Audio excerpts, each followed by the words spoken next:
അപ്പോൾ കെ അനിൽകുമാർ കൂടി ചേരുക.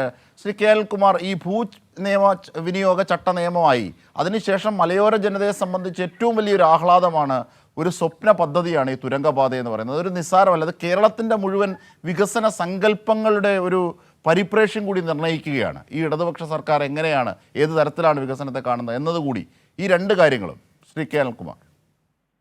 നവകേരളം പിറക്കും എന്ന് കേരള മുഖ്യമന്ത്രി പറയുന്നത് എന്തുകൊണ്ട് എന്ന് കൂടുതൽ ബോധ്യമാകുന്ന വികസന മുന്നേറ്റമാണ് രാജ്യത്ത് കേരളം കാണിച്ചുകൊണ്ടിരിക്കുന്നത്. അതുകൊണ്ട് കേരള മാതൃക എന്നത് ഒരു ഭംഗിവാക്കല്ല, ഒരു ടാഗ്ലൈൻ അല്ല, മനുഷ്യൻ ജീവിക്കുന്ന മനുഷ്യൻ അറിയുന്ന യാഥാർത്ഥ്യമാണ്. അതിലാണ് നമുക്ക് താമരശ്ശേരി ചുരം എന്ന് വളരെ തമാശയോടുകൂടി കുതിരവട്ടമപ്പ് പറയുന്ന ആ ചുരം എപ്പോഴും പ്രതിസന്ധിയിലാകുന്ന ഒരു സാഹചര്യം ഉള്ളത്. അതോടുകൂടി വയനാട് ഒറ്റപ്പെടുകയാണ്. വയനാട് എന്ന് പറയുന്നത് കേരളത്തിന്റെ സ്വർഗമാണ്. ഇന്ത്യയുടെ കാശ്മീർ പോലെ വയനാട് കേരളത്തിന്റെ സ്വർഗമാണ്. ആ കേരളത്തിന്റെ സ്വർഗമായിട്ടുള്ള, കേരളത്തിന്റെ കാശ്മീരായിട്ടുള്ള വയനാടിനെ പൂർണ്ണമായും കേരളത്തിന്റെ ഭാഗമാക്കി തന്നെ ദക്ഷിണേന്ത്യയിലെ ഏറ്റവും പ്രധാനപ്പെട്ട ടൂറിസം ഇടമാക്കി വയനാട്ടിനെ മാറ്റുമ്പോൾ വയനാട്ടിലെ ജനതയ്ക്കുണ്ടാകുന്ന വരുമാന വളർച്ച വലുതാവും. ആ ടൂറിസം സാധ്യതകളെ ടാപ്പ് ചെയ്യുക എന്നുള്ളതാണ് ഏറ്റവും പ്രധാനപ്പെട്ട ഈ ടണൽ പാത കൊണ്ട് നേടുന്നത്. കിബി ഇല്ലായിരുന്നെങ്കിൽ ഇത് നടക്കുമായിരുന്നു. ഒരു സംസ്ഥാന സർക്കാരിന്റെ ഒരു വർഷത്തെ ബഡ്ജറ്റ് കൊണ്ട് ഏതെങ്കിലും തുരങ്കപാതയ്ക്ക് ടെൻഡർ കൊടുക്കാൻ സാധിക്കുമോ? ഇവിടെയാണ് കിബിയുടെ പ്രസക്തി. കേരളത്തിന്റെ എല്ലാ നേട്ടങ്ങളെയും എതിർക്കുന്ന ഒരു പ്രതിപക്ഷം. എന്തായാലും പ്രതിപക്ഷ നേതാവ് കേരളം വിട്ടുപോയി എന്നുള്ളത് വളരെ പ്രധാനപ്പെട്ട കാര്യമാണ്. ഈ തുരങ്കപാത പൂർത്തിയായി കഴിയുമ്പോൾ പ്രതിപക്ഷം തന്നെ കേരളം വിട്ടു പോകുമോ എന്ന ആശങ്കയിലാണ് അവരെ പിന്തുണയ്ക്കുന്ന ആളുകൾ. അത്രത്തോളം പ്രതിപക്ഷം എതിർത്ത എല്ലാ പദ്ധതികളും നടപ്പാക്കുന്ന ഒരു സംസ്ഥാനം കൂടിയായി കേരളം മാറുകയാണ്. ഇപ്പൊ കേരള മാതൃകയിൽ മറ്റൊന്നു കൂടി വന്നു.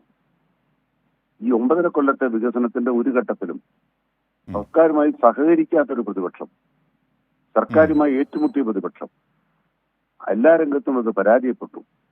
ഇപ്പൊ ഇതാ വയനാട് തുരങ്കപാതയെ ഞങ്ങൾ എതിർക്കുമെന്ന് പ്രഖ്യാപിച്ചിട്ടാണ് സതീശൻ നാടുവിട്ടു പോയിട്ടുള്ളത്. തിരിച്ചു വരുമ്പോ ഇതെല്ലാം നടപ്പാകുന്നൊരു കേരളം.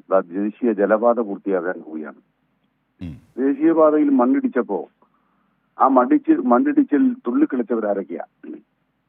ഇവർക്ക് മലയാളികളാണ്. 600 കിലോമീറ്റർ റോഡില് കർക്കിടക മാസത്തിൽ മഴ പെയ്യുമ്പോൾ മണ്ണിടിച്ചിലുണ്ടാവും, ചിലപ്പോൾ റോഡ് താറുമാറാകും.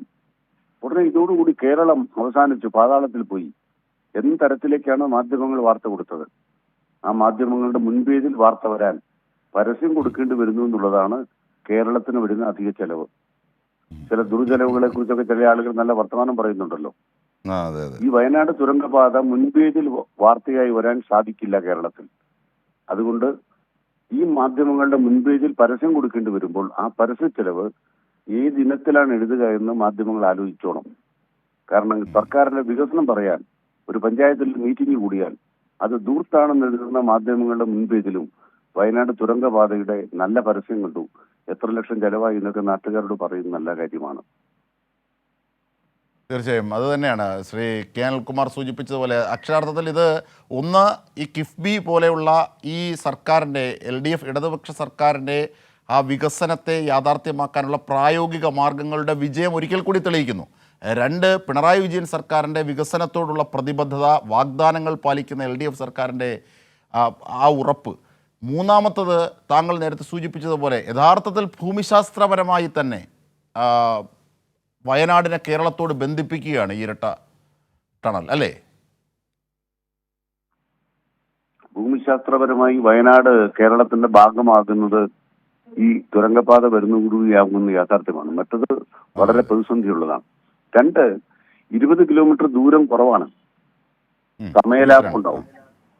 ഓരോ മനുഷ്യന്റെ ജീവിതത്തിൽ, വയനാട്ടുകാരുടെ ജീവിതത്തിൽ സമയലാഭം ഉണ്ടാവും. ആ മനുഷ്യർക്ക് പുറം ലോകത്തേക്കുള്ള വാതിൽ, അതാണ് ഈ തുരങ്കപാത. അതുകൊണ്ട് തന്നെ ഈ സർക്കാരിന് ജനം നെഞ്ചേറ്റും, വീണ്ടും നെഞ്ചേറ്റും. തീർച്ചയായും വളരെ നന്ദി ഈ ഘട്ടത്തിൽ ഞങ്ങളോട് സഹകരിച്ചതിന് ശ്രീ കെ അനിൽകുമാർ.